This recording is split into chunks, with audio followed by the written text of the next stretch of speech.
Happy New Year! Oh my goodness, I can't believe it's 2019 already. Today I'm coming at you with a new video about the skinny rules that I followed on a ketogenic diet to help me lose weight and maintain my weight. Now, why should you listen to me? Well, I used to weigh 320 pounds, and in about 2 years, I lost 170, reaching my goal weight of 150. For the past, almost 2 years now, I've been trying to maintain this weight, and these are just the rules that I followed to help me lose the weight and maintain it. Now, I always say that I'm just sharing my approach to keto, and it's always going to be different based on what your goals and your needs are and where you're starting out at, what your emotional needs are and your physical needs are. So this is just my approach to this weight loss diet. So let's go ahead and get started.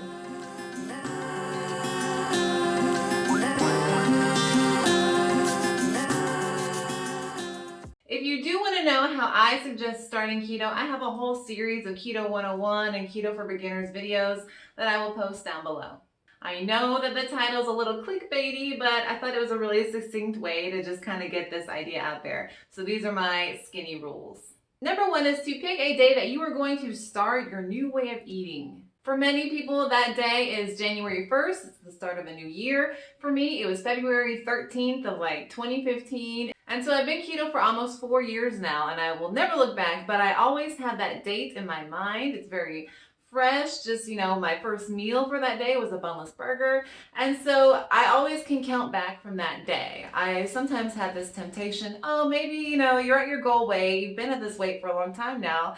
Maybe you should have a cupcake. And I'm like, no, I've been doing this for 4 years. Why break the cycle if I'm liking what I'm doing? So I think always having that day to kind of count back from helps you stay on track and helps you stay motivated. My second rule that I follow is that if I'm going to overeat, like for the holidays or for a birthday or something or a special occasion, I would always prefer to overeat in calories and protein and fat rather than carbs. I just find it's a lot easier to come back from maybe a night of overeating a little bit on some extra steak or some extra vegetables rather than extra peanut butter, which can have a higher carb count. Because the next day, once that blood sugar rises and you might be out of ketosis for a while, it's really hard to kind of get those sugar cravings to go away again. So I say just stay in ketosis. If you're going to overeat to celebrate or something like that, then just stick to higher fats and higher protein foods.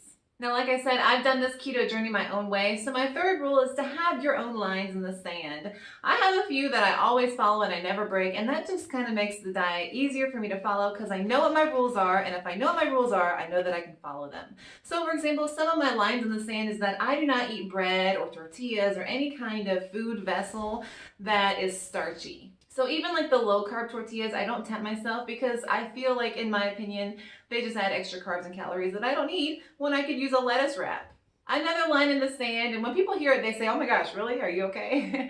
is that I haven't had a fruit in over 3.5 years now, and I'm fine. I make up for that in lots of vegetables. So those are my lines in the sand. I have a few others, but like I said, everybody's approach to keto is going to be different, and you need to find out what your lines are so that you can follow them and stay on this way of eating. My next skinny rule is to log your food before you eat it. How many of you have done that where you made this big dinner or a big lunch and you've eaten it and then you went to go log it only to find out that you overate in calories or carbs? That's a big issue, especially if that was just your first meal of the day and then you have nothing left to look forward to. So my advice is to always log your food before you eat it. And so that kind of segues into my next skinny rule is that you should log accurately. There was a time when I was stalling in my weight loss and I went back and I logged all of my food again. I redid the measurements. I made sure that the measurement and calculations were correct in my food log app. I use Lose It, not a sponsor. But I made sure that everything was correct, and what I had missed was something very calorie dense. It was either mayonnaise or butter, and I had it down as 10 calories per tablespoon when it was 100 calories. So I was overeating on these foods, and I was stalling my weight loss a little bit. So make sure that you are logging accurately. I always say that instead of cups and tablespoons, you should be using a food scale because they are just so much more accurate.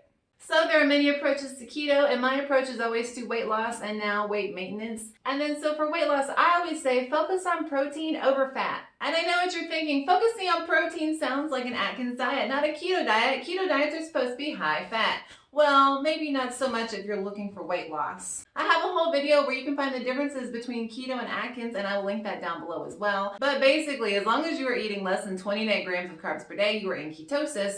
Atkins doesn't focus on that. So if you want to burn the weight from your body, you don't have to consume it, especially if you have lots to burn like I did when I was 320 pounds. So definitely focus on protein. You want to hit that protein goal so you don't have hair and nail issues. And you want to eat away that fat that is stored on you, which means that you don't have to eat it through your diet. So yes, I believe that calories matter on a ketogenic diet. And that kind of brings me into my next point. If you are trying to get steady weight loss from the ketogenic diet, that means that you need to recalculate your macros and calories after about every 10 pounds of fat loss. I didn't experience many stalls, and that's because I always made sure that I was at a calorie deficit. I tried to stick around 20% deficit in calories.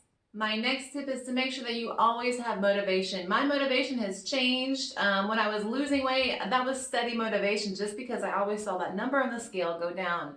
And then I saw that I could buy new clothes and things like that. But now my motivation has changed at my goal. I try and find these mini goals. So maybe I want to look good for the holidays or my birthday or somebody's wedding or something. And also these videos help me out too. So find out what motivates you, not only in the long term, but in the short term as well. And going off of motivation, my next skinny rule is that you should always have before pictures. I don't have a whole lot of before pictures because I hated the way that I looked and I didn't really like having pictures taken of me. I have a few selfies that I took, but you couldn't really see my whole body, so I don't have a lot of those full body pictures. So I would definitely say make sure that you have good before pictures where you can see your entire body before you start this diet. Looking back at those before pictures will definitely help to keep you motivated. Also, make sure to take measurements too if that helps. If you're not seeing that weight loss on the scale, you might see it come off in inches around your belly or arms. My next skinny rule is to take pride in getting healthier.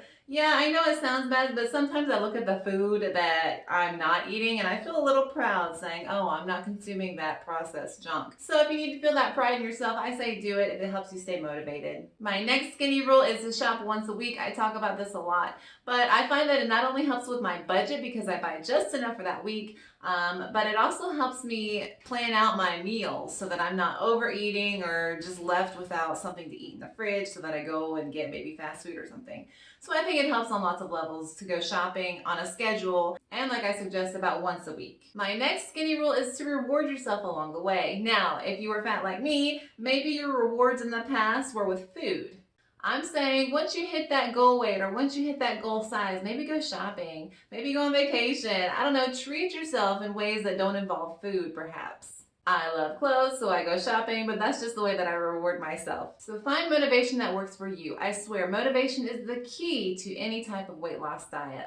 Okay, my next skinny rule is that if you're on a weight loss diet, you need to realize that this is a way of eating. Now, I know that the word diet in our culture now implies something that is temporary, but really it just means a way of eating. So you need to realize that once you start eating this way and you're losing those pounds, that if you go back to your old way of eating, you might gain that weight back, probably. So think of it, and I know it sounds cliche, as a lifestyle change or a new way of eating. Remember, this is your commitment to stay healthy and feel your best. So think of it as the long-term solution, not some quick fix. Okay, now the holidays just ended, so I kind of broke this rule, but I always say avoid keto baking. That means making keto sweets or keto breads or things like that. Because I'll tell you what, when we go on this keto diet, we cut all those things out. We cut out the sugar and the starches and the corn.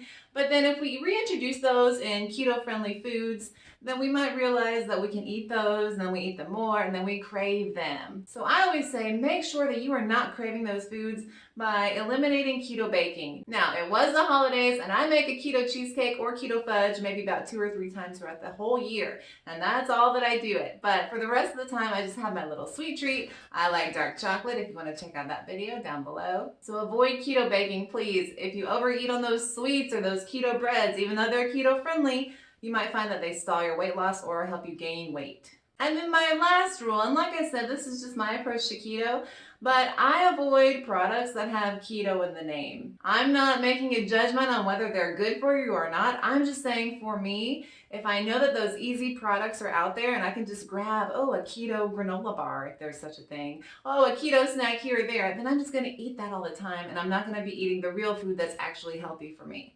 Sure, those things can be fun and they can help you out in a pinch, but I always say eat real healthy food over processed food. Well, folks, I hope you enjoyed the video. These are just my keto skinny rules for weight loss and weight management. I do have a new series coming out. It is a month-long keto challenge with my friend Amanda. If you'd like to check that out, make sure to check back to my channel in the next month or so because those videos will be coming out weekly. She's new to keto and she said she wanted to try it, so we're gonna film it and see what happens. If you did enjoy this video, please like and subscribe to my channel. That would help me out so much. And I have all this social media in which you can find me. All right, you guys, I will see you next time. My name's Allie. Have a good one. Happy New Year. Bye.